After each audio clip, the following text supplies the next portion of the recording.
What is up, Waffle Gang? My name is Mark, and today we're checking out some am I the butthole? It's bloody snowing out there at the minute, and it's April. What is going on? Last year, I was having a water fight with my nephews in the back garden. Popped up as a Facebook memory. I don't know. Anyway, if you are new here, please consider hitting that like, that subscribe, and maybe that notification bell too, going off on my waffle already. And let's just crack straight on with today's story, because I totally got off in one. Bunch of love, guys. Now, our first story comes from Apprehensive Pop 363. Am I the arsehole for saying things my wife gives our infant in front of our child's doctor? My wife and I have a 2-month-old daughter. For the past months, she's been feeding our baby mashed potatoes, applesauce, sweet tea, assorted fruit juices, and other things. The last time we went to our doctor, our pediatrician told us not to give her anything but formula until she was between 4 to 6 months old. My wife does not care and says she knows best for our child, and our doctor isn't the parents. Our daughter is always constipated and screams for hours at night that my wife says is colic. I've asked her numerous times to stop feeding our infant table food and go back to giving her formula. She's only feeding her 1 or 2 bottles of formula while I'm at work. The other morning, she was cooking scrambled eggs and oatmeal, and I was off work, so I started making our daughter a bottle and feed her, and she stopped me and told me not to fill her up with that, and she wanted her to eat oatmeal first. I fed her the bottle anyway after a huge argument.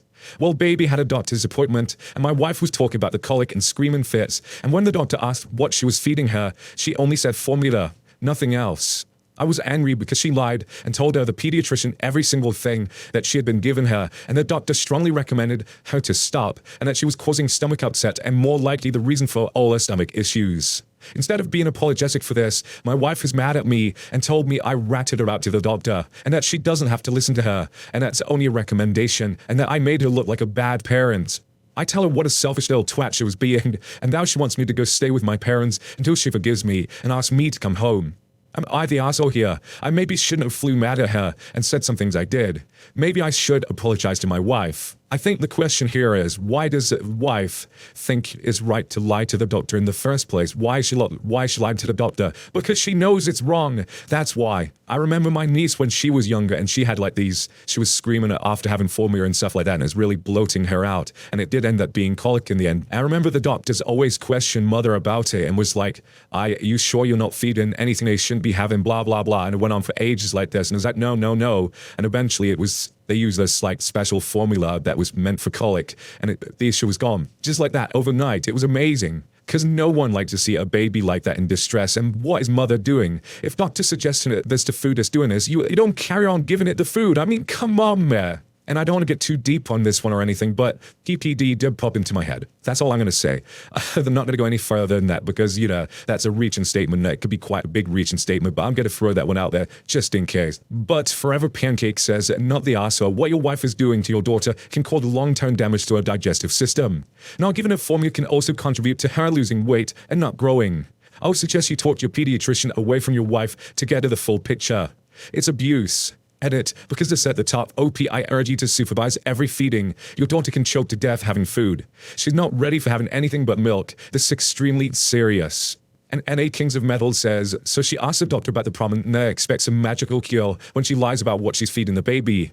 And also wants to reject the medical advice because she wants an expert. Do what's right for your child based on the advice of doctors. Your wife sounds way off base on this one. Not the arsehole. Edit to add, your wife knows she's wrong. Saying you ratted her out is telling to me. Not sure why she's putting the health of your child at risk to be the obstinate parents.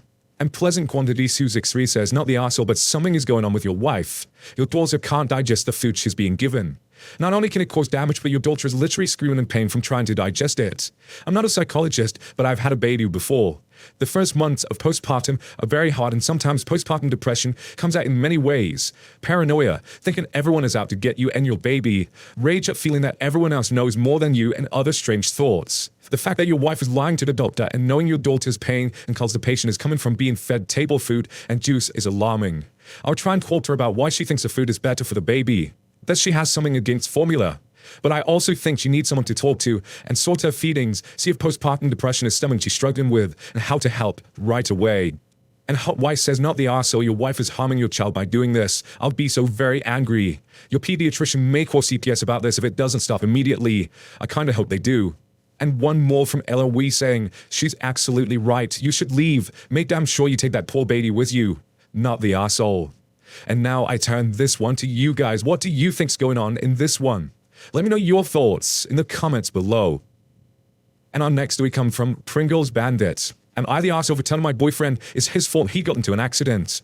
My boyfriend is a very aggressive driver. Whenever we're on the road, he's always bragging about how he's able to outmaneuver the traffic ahead. And just how does he achieve this? By driving very erratically and cutting in front of other drivers, or swerving across 4 lanes at once without signaling, or taking random, unnecessary, bumpy shortcut roads that save 2 minutes at most. There's been so many close calls, especially at night, that I prefer to just shut my eyes and grip the door handle for most of the journey because his driving makes me so anxious.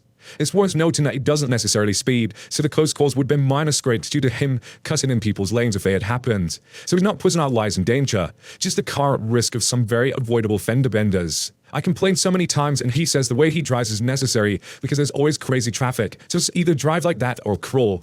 So tonight, he was driving and there was some traffic as usual, but our turn was coming up on the right, so I expected him to just wait in a lane we were in. Instead, he swerves across a few lanes just to inch a little further, a little quicker, and then swerve back into the lane we were supposed to be in to make the turn. All in the space of a few minutes. While doing this, another car bumped into him and chipped the paint on his car, but there was no dent. He was livid and blaming the driver, but the driver wasn't having it, since he was clearly at fault. He expected me to back him up, but I didn't say a word the whole time, because I was very irritated myself. I told him to just be patient, but as usual, he didn't listen. I waited in the car while he settled with the other driver. When he got back in, he was upset with me for not having his back. I told him that the other driver wasn't at fault, and he should have just waited. He said that the only reason we were out tonight was because I wanted to pick something up, so I was being extremely ungrateful since he was doing me a favor, and this wouldn't have happened if we weren't on the road tonight because of me. To which I said, it wouldn't have happened if you weren't driving like a effing lunatic. We rode back in silence, and he hasn't spoken to me since. Am I the arsehole? Now, I came into this one thinking this is definitely going to be a not the arsehole post, but as soon as I saw you sort of backing him up, saying, you know, he's not putting anyone in danger, because he absolutely is, swerving across lanes. What if someone tail-ended him, and then he swerved across traffic and took multiple people out, pedestrians, I don't know, but anything but happen to is absolutely putting a lot of people at risk by doing what he's doing, driving like he is. So everyone sucks here for that. And don't take my no, he says, and quotes, he isn't putting lives in danger, and it says he absolutely fucking is. He's putting the lives of every single person on the road, including pedestrians on the sidewalk, in danger. Edit, I didn't give a judgment on this OP. Everyone sucks here for not chewing his ass up the first time you saw him drive like this. Grow a backbone. And it's cold out there, Brewer says. Not the arsehole for not backing him. You're the arsehole for attempting to justify and minimize his dangerous and deadly actions. He will kill or severely injure another person or himself, destroying them and their families' lives. He doesn't need to exceed the speed limit to kill someone else, himself or you. Someone will die eventually. It's just luck no one has yet. And Julius049 says, not the arsehole, and please keep telling that his driving is endangering people. And Few Bumblebee says, not the arsehole, I wouldn't get in the car with him anymore if I were you. He's gonna end up hurting or killing someone. It's not a matter of if, only when. And Orange Star 17 says, everyone sucks here. My daughter is sitting next to me with her arm in a sling right now because of a broken collarbone, and it hurts for her to walk due to the badly bruised and swollen hip. You know why? Because we had a very bad car accident this last week, where a 19-year-old kid was speeding, paying no attention, and smashed hard into me. The kid plowed us down with so much as a tap on his brakes. But you know how much he was speeding? Just 5 over the speed limit. It was enough, so that's your reason he's not necessarily speeding comment. I got the joy of seeing my daughter's slumped and still body in the car when got to watch her have a seizure. I got to watch her scream and wail on the ground as they checked her over. So you know why you're the A also? Because the close calls could have been minor scrapes, and he's not putting our lives in danger. There's a millisecond between a close call and a dead person, and right now I feel slapped in the face by your comments. I'm happy to message you the pictures of my car from the accident, and I can show you where my daughter was unconscious. She's 14, but she's a tiny 95 pounds and barely 5 feet tall, a pixie, so she really got the brunt of it. Because cutting people off doesn't always just make minor scrapes. Collisions don't always just have some bumper damage. Your man could cause people to die. Children are in these cars, babies, pregnant women, men, women, elderly grannies, dogs. Many types of variations of people and animals who can die. And you minimized it. And I know I'm sensitive right now, but this really, really bugged me. And I think that just brings home the truth to everything that Obi was saying. You know, it causes a lot of damage being reckless driving. Take 5 miles an hour over the limit. It is absolutely crazy. But now I turn this one to you guys. What do you guys think of this story? Let me know your thoughts in the comments below. And our next story is from Avahanus. Am I the arsehole for calling somebody a bad girlfriend? My friend has been dating this girl for 2 months. Recently, he got rejected by Stanford. This was huge to him. Just to make it clear, it was his dream school since he was 9, and he's worked his ass off all through high school to build the perfect resume. So when he got rejected, he was extremely upset. Anyhow, last night there was a huge party that was super hyped up. A kid at my school's parents were out. He's rich as fuck, so he had a huge mansion, open invite, you get the idea. My friend wasn't going because he wanted to take some time to get over his stand for rejection. He asked his girlfriend and I to give him some company. I won't lie, I was looking forward to the party, but when your friend needs something, you need to be there for them. So I said yes. She on the other hand said sorry, but she didn't want to miss the party, and she could hang out with him later. I thought this was a dick move. It's a huge party, sure, but she should be there for him when he needs her. And I know she could hang out with him later, but consider how he'd feel knowing his own girlfriend would rather go to a party and support him when he needs her the most. I tried to persuade her to stay, but she said I was making her sound like a bad girlfriend, to which I said maybe she is, because I'm pretty sure being supportive of your partner is a pretty big component of being a good partner in a relationship, and going off to a party when your boyfriend is reading from a huge rejection is the opposite of that. But this upsets her, because she says she's a great girlfriend. Am I the asshole? And we start with Brewery Bitch saying you're the asshole in my opinion. Honestly, your friend sounds like a bit of a drama queen, and she's probably sick of it. You want her to skip a party with friends that she's been looking forward to, so she can sit around and watch her boyfriend wallow in self-pity. Maybe I'm also an asshole, because part of me thinks that anybody who's been putting off all their hopes on acceptance to a particular school since they were 9 years old will be healthier and happier in the long run by getting turned down. And haha, what a story, he says. You're the arsehole. First off, I say this. Getting rejected by a very prestigious school that probably rejects most of its applicants is not some tragedy. Yeah, it's a bummer, but come on, being super down in the dumps about it is like whining about how you didn't win the lottery or something. A death or serious illness of a close friend or family member would have been one thing, but this is just melodramatic. No, the entire world does not have to stop and someone's girlfriend doesn't have to drop everything and throw a pity party because they didn't get something big they wanted. And Michael says everyone sucked you for going to a huge party during a pandemic. Fucking idiots, the lot of you. And Redditor says you're the arsehole, you're not in the relationship, it's not your place to judge whether she's a good girlfriend or not based on a single offense. And one more from Reese saying, info, are you romantically interested in your friend? This sounds like a triangle where you're competing for his attention and trying to prove that you're better for him than she is. And now I turn this one to you guys. What do you guys think of this situation? Let me know your thoughts in the comments below. And our next story comes from Cold Cryptographer 78. Am I the arsehole for not adopting my foster daughter? I read it. I'm 37 female that have been married to my husband for 12 years. We have an 11-year-old son, Jeremy. My husband and I have always wanted to adopt, but after we had Jeremy, we wanted to focus on him. We thought about 2 years ago we could begin fostering, and it would be an ideal time to introduce the child.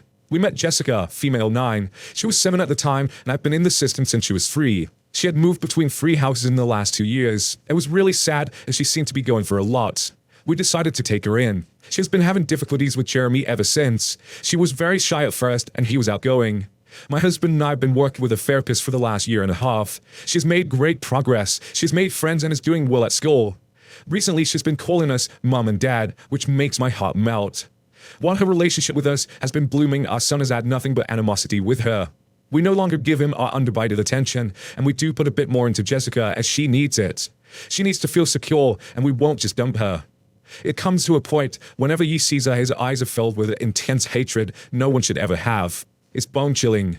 Our relationship with our son has suffered as well. He is always in his room studying. He is 3 years ahead of where he should be, and gives us one-word answers and does not take part with us on family events. Before, we had weekly outings with him as a family. Now it's just us and Jessica when he goes to a friend's place.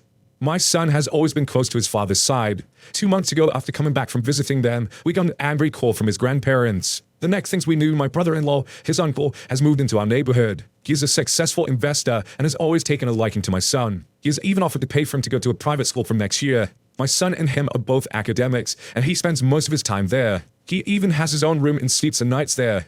We've tried to become more assertive, but we are only met with more resistance. Sister-in-law and her family come and visit brother-in-law a lot, and they have family outings while completely ignoring us and our foster daughter. She even joked that if we kept this up, we're going to lose our parental rights. This really terrified me because she's a cutthroat lawyer who's even come on national news.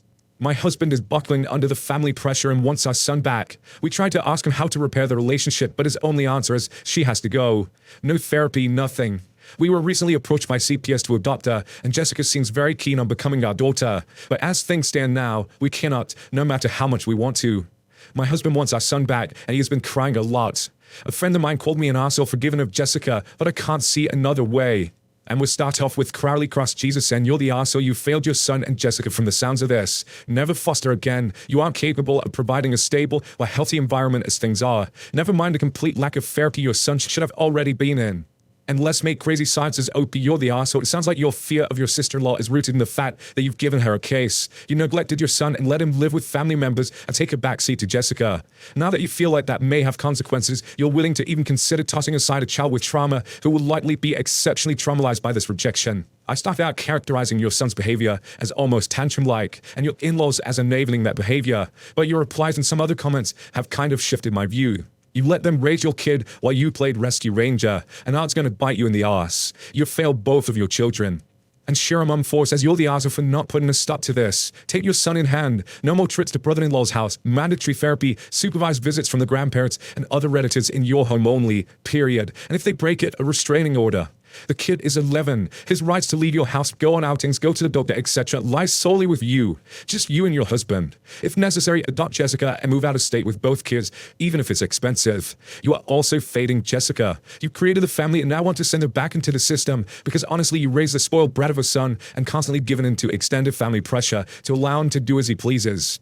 And one more from the Huleskana saying, bloody hell. The title of this post is misleading as fuck. You're the arsehole, but not for not adopting her. Admitting you've messed up is one thing, but for fuck's sake, do not throw your toys at the pram now.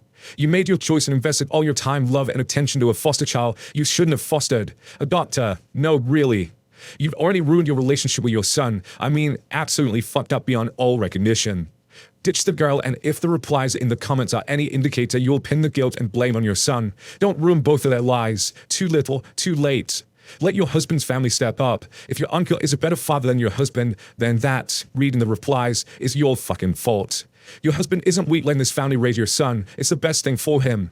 I'm so unbelievably enraged at how you wrote this post, how you responded to comments. I'm sorry, but you've made your bed. Lie in it. Let your son go to the private school and let his grandparents get in therapy. And keep the girl as far away from his therapy sessions as possible. He needs to be in a room one-on-one with each of you and your husband. How, and I mean how you let it get this bad. Jesus, the therapist you hired is also incompetent. I mean, good Lord. Now I turn this one to you, guy. Absolutely crazy one there. But what is your thoughts on it? What do you think about the comments too? Let me know your thoughts in the comments below. And our next is from Amoteno. Am I the arsehole for telling the woman that she needs to discipline her sons instead of warning me about them? I, 21 female, live near the beach and off to go swimming in the morning. 99% of the time, I'm the only person there, and it's the only me time I get during the day. There's a condo overlooking the beach and a small shop nearby that I usually go to afterwards. On some occasions, I would notice a drone hovering in the vicinity while I was swimming or relaxing in the sun. I didn't think much of it because it was never really close. A few days ago, I went into the shop and a woman approached me. We made small talk and she told me that she lives in the condo with her family. Then she told me that she has 3 sons, aged 11, 12, and 13, who often wake up early to watch me swim. That was very weird and I really didn't know what to say. I never noticed anyone watching me from the windows/balcony. She went on to say that I've been distracting their kids and warned me that they were watching me with the drone. I was even more weirded out and told the woman that she should teach her sons that their actions are not acceptable. She just kept saying that they're going through puberty and that I shouldn't be surprised. Ugh. I told her that our attitude was disturbing and that she should discipline her children instead of warning me about them. She was very offended when I said this and insisted that they're well behaved. She said that I should stop coming to the beach if I feel uncomfortable. Apparently her husband also agrees that I probably shouldn't be going there as I'm causing their kids to be distracted. I told her that they should focus on becoming decent parents instead of telling strangers what to do. She got angry that I criticized their parenting, or lack thereof, told me to show respect, and that I don't know what I'm talking about since I'm not a mother raising 3 boys. Am I the arsehole? That's one of these ones I think, you know, why would the mother do this? Approach the person that her boys are creeping on, say, my boys are creeping on you. You shouldn't go there anymore. It's like, sort your kids out, man. And I'm not laughing at what they're doing. I'm just laughing at the ridiculousness of what that mum is, even the path she'd even going down, because, you know, this behavior could escalate in the future. At the minute, their mum is just normalizing the behavior and just saying, yeah, you crack on. Boys will be boys and all that kind of stuff, which is just totally not on. Spying on someone with a drone is just creepy behavior and it needs to be sorted out ASAP. You can't be using puberty as an excuse to just do whatever you want and creep on people is disgusting. And again, it's one of those ones where she could use it as a great teaching moment for a boy and say, you know, this behavior isn't acceptable and this is why. Throw B though, take something with you and just throw out of the drone, knock it out the sky. And Servant of Bosco says, and this is why sometimes people shoot down drones, not the arsehole. And Downvoted Lizard says, definitely not the arsehole. This woman thinks it's normal and okay for a teenage son to creep on a woman, then has the nerve to tell you it's your fault and you shouldn't go to a public beach. Sounds like she's a huge arsehole. And Soda B says, not the arsehole. You might want to check if what they are doing is even legal. Airspace is regulated by the Federal Aviation Administration. They have an app called Before You Fly that you can use to look up where drones can and cannot fly in your area. You can probably report the drone if it's causing disturbance, being flown recklessly, or if it's in violation of state privacy laws. Especially when you know where they live as well. But consideration says not the arsehole, and that is scary and the mother doesn't want to teach her boys respect. And Booty Damage 420 says that not the arsehole. It is not boys will be boys. It's boys will be held accountable for their actions. They're clearly misogynist, blaming you for their kids' poor behavior. And one more from Jade Echo says, as the mother of two boys, absolutely not the arsehole. Puberty isn't an excuse for terrible action. It's a pivotal point to teach these children not to be effing creeps. She should be teaching them that you are a real person and not some centerfold there for their amusement. And holy hell, take the effing dread away. There's no reason they should still have access to that creaky spy device if she knows about it. This mom's boys will be boys attitude creates the kind of environment that leads to much worse transgressions as they age. If she keeps this up, she'll be crying to the news that while her husband complains his poor baby can't even enjoy steak anymore, says he assaulted the girl and people found out about it. And now I turn this one to you guys. What do you guys think of this story and what would you do in it? Let me know your thoughts in the comments below. Now, once again, guys, thank you for being here today. I hope you did enjoy today's stories. And if you did, you know what to do. Hit that like, that subscribe, and maybe that notification bell too. As always, I cannot express how much it really does help out this channel. It extremely does. And if you want to support the channel further, you absolutely can. But as always, never any pressure to do so. Like clicking that join button down below for YouTube, or clicking the link in the description for Patreon, and join them there. Thank you so much for your love, support, and time. And I will see you in the next one. Take care, guys. Much love.